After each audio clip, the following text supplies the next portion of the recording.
Welcome to the Reds Reviews podcast brought to you by PayperHead.com. Right now there is a promo for $3 for up to 3 months, and that is a premium promo. It does include everything on the plate, and it's about that time, so let's get on with the Red Show. All right, how you doing, everybody? It's Red, and we're stopping in for the week. So let's talk about the NFL. Steelers still undefeated. I'm just going to jump right in here and just talk about that fact. The fact that Roethlisberger is playing at this level and his team around him is able to help him maintain that, right? It could be their year. I don't know. I don't know how that's going to end up playing out or what's going to end up happening in the next rounds. There's still a lot of weeks left, but the playoff shot's looking pretty good, right? And as far as the rest of the NFL, Kansas City Chiefs only have one loss. They are 8-1 in the AFC West right now. Raiders, which are actually quite surprising, 6-3, are right behind them. You anticipated that maybe the Broncos would be ahead of the Raiders this year, but again, it's kind of been an interesting year to watch. Bills are the biggest surprise of all for me. Granted, they have some talent on there, but as a team, they're playing pretty well, which is the good thing. There's always that saying that defense wins Super Bowls. And that's true to a certain extent. I believe that. I believe that if your defense is strong enough, it doesn't matter what you run into. If you can shut down an offense, you will probably grind it out as the offense gets tired over the game span.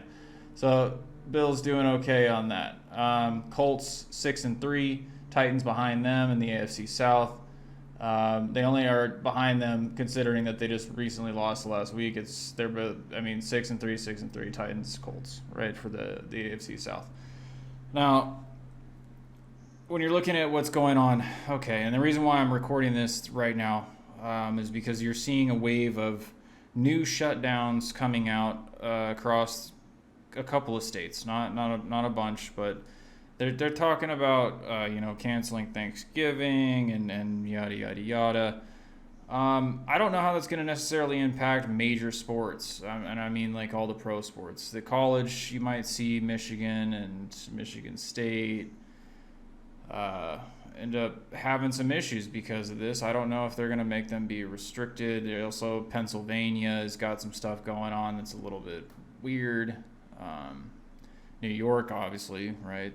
Cuomo over there. Shut it down, Cuomo. Yes. Ruin the entire state, Cuomo. It's crazy to me that somebody can remain in power after being exposed for so many hypocritical statements and thoughts and actions, not even just statements, thoughts and actions, right? So all this stuff is going on. And I don't think it'll necessarily impact the pro sports, that those will continue to run. However, when January rolls around and Biden apparently rolls into office, it could be some lockdown depending upon whatever Fauci and the WHO says, and that could be a serious impact considering what could happen for the NBA, because the NBA actually just agreed, the Players League just agreed to the December 22nd start of the 2020-21 season. And what that means is that you will have everybody in there. And the interesting fact about a couple of these things, so there were some teams that didn't get to go to the bubble, right? And the last time that they played a game was like 270 days ago or something like that, since they didn't get selected to go and play at this time for the Florida bubble.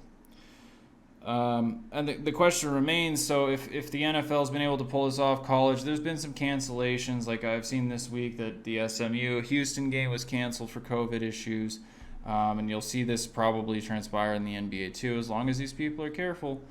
This is something that where these leagues and these sports can run without having too much issue. Another big thing that is going to be a release. Okay, so I've seen pop-ups and banners and all these different things on the reporting site that we use about casino, and there's also player props. There's also they did a layoff promo thing, and granted, I'm not necessarily someone that has to lay off a lot of the action just because I keep my guys on check, right?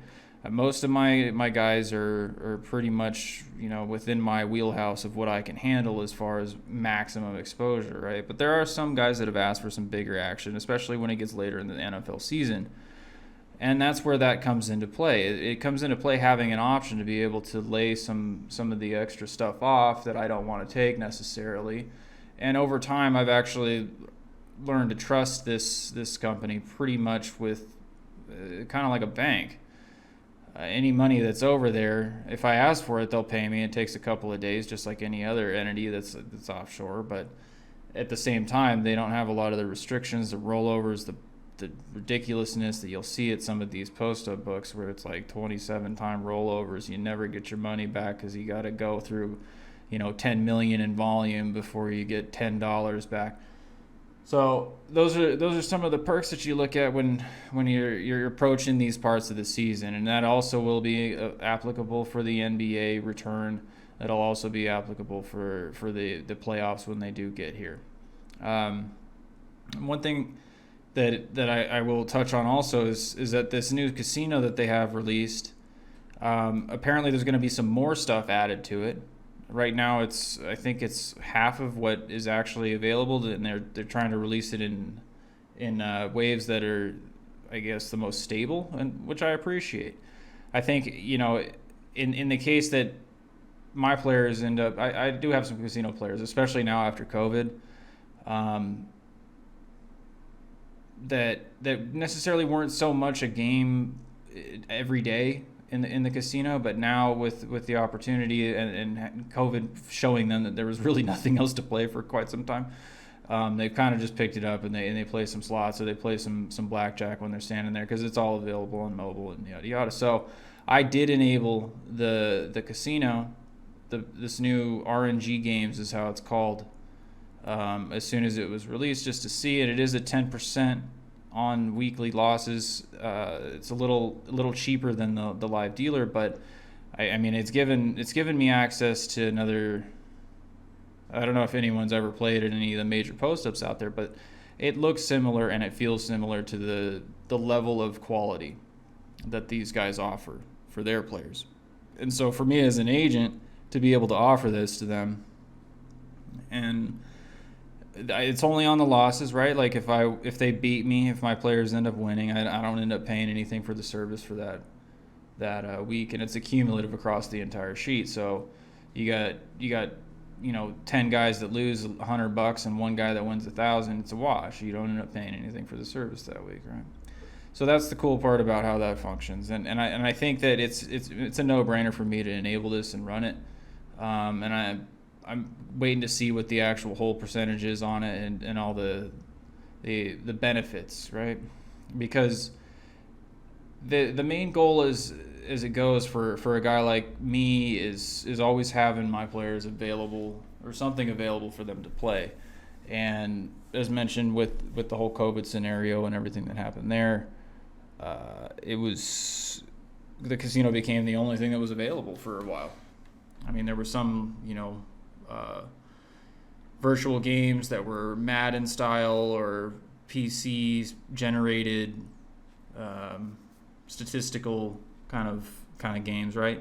And they're still running those, but at the same time, whenever people are more familiar with the casino than they are those things, and they'll probably take it a little more seriously, especially if it's not like a live stream. Like they did an NBA event, I don't know if you guys remember, but they had like Kevin Durant and some other people playing NBA 2K as a tournament.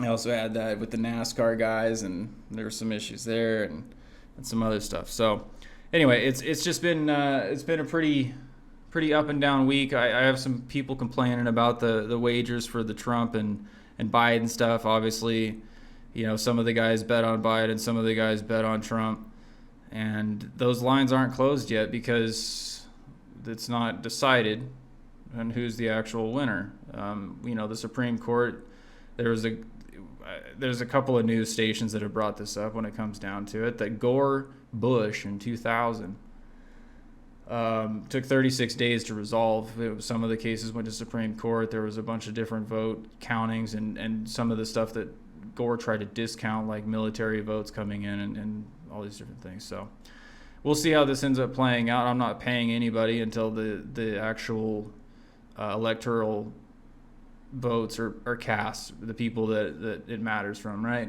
And it's a guaranteed thing. Whatever the media has been saying and posts about how Biden's the next, president 46, until that's actually decided by the legal system, I'm not paying anybody. And I would recommend, because it'll be a lot harder to get that money back out of your players than it will be just to hold it and have them complain a little bit. So again, that's by personal choice.